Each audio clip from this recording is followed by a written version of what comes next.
Okay, so we got a request for how does a radiant heat system heat a house? And it all starts here with the gas-fired boiler. So this is a device that essentially what it does, there's a big fire inside of it, and there's a pump. And the pump pushes a fluid like water or radiator fluid or whatever, pushes it through all the way through the house, and then back in on the other side of this device. And it keeps pushing it like that, and it keeps cycling through. Out one side, all the way up, all the way back, in the other side, heating up in here and cooling down everywhere else. And as it cools down, as it goes throughout the house, what it's really doing is getting that heat into the house. So let's take a look at this one. This gas-fired boiler is made by a company called Slant Fin. It's got two gauges on it, one for temperature, that's the top gauge, and one for pressure, the bottom gauge. And you'll notice that right now it's not doing anything. It's off. It's not cold enough to use it yet. Over here is some information about it.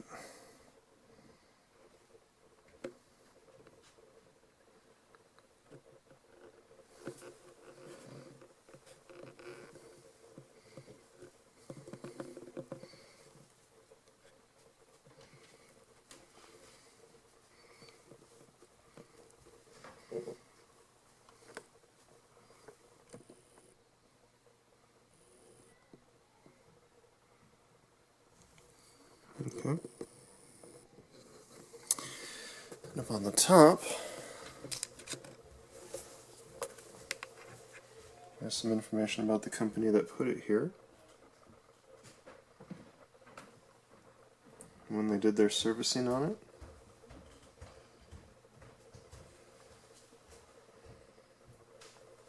And some other stuff.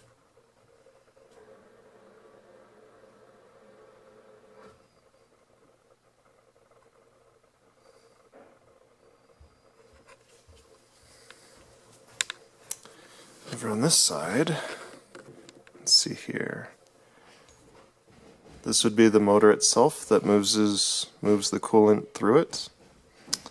This is what's attached to the pump.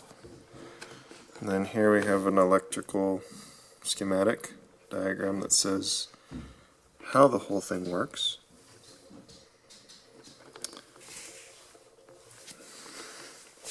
Towards the bottom,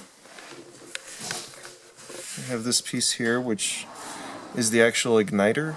So as the propane gas comes in, it goes through here, and this is what handles how to burn it. Up here, there's an electrical connection. I think it's important to note that they misspelled the word important. They wrote important. Anyways, more or less what this does is it heats the water up, sends it through this pipe, which then goes back behind there, up over, and into this manifold. From here, it goes off into the house to who knows where. It comes back down in through this manifold, and then down at the bottom there, that pipe goes around and comes in on this side.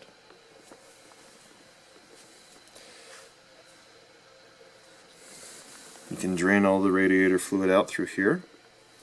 If, as it's heating things up, the pressure gets too high, you have this valve up at the top that will open. That's what this little piece is for. It goes open, and all the excess pressure goes out through this tube, down, along to a drain right over here. So instead of, blowing up and throwing scalding water at everyone and burning everyone's flesh off, it just goes down the drain. Nice and safe.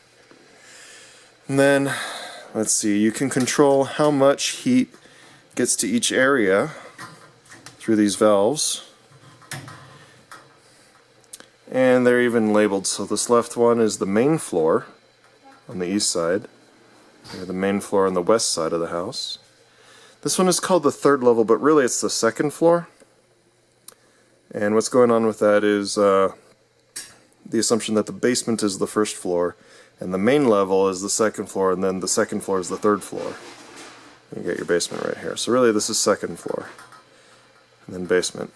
So for example, maybe I don't want it to be warm in the basement, and I don't want it to be warm on the third floor, but maybe I want the main floor to be warm because I know the heat will just go up, so the third floor will get warmed up anyways.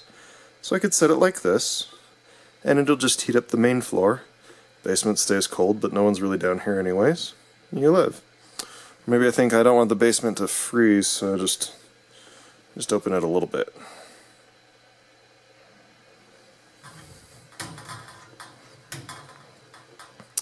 And anyhow, these pipes, they will carry all that radiator fluid in them, and upstairs there are a bunch of little radiators that I'll show you in a little bit. But basically these pipes, gosh, this is a lot of cover. It goes off to who knows where and then up in the house. Alright, so let's go take a look. This is the part that you see of the radiant heat system in the normal part of the house. What happens is those copper pipes we were looking at before, they come up through the floor with hot water in them, and they go into this device, and it's got all these cooling fins on it. So all these cooling fins in here, they get hot, and then it actually just kicks out heat. It radiates heat. And then you can see over on this side, maybe you can see it, just a little bit right here where the pipe goes back down. And so you have a couple of these in every room. You can control how much heat comes out by moving this. You can have it like that for a lot of heat, or you can have it like that for not very much heat. So here's another one of those heaters. This one's bigger, but it's the same thing, and this is just for the hallway. It kind of runs the length of the hall, and they fall apart a lot. I don't know why. This part isn't really required. It's kind of just a trim piece, but I guess it's supposed to sit like that right there, and then that side grabs like that. But then if you try to open it, it wants to pop off. Anyhow, but that's how it is, and this one has the same thing. You can see over on this side there's a pipe coming up. And over on this side, there's going to be a pipe going down. And it's got some grout around it to make a good seal. It doesn't have to have that, but ours does. And that's how radiant heat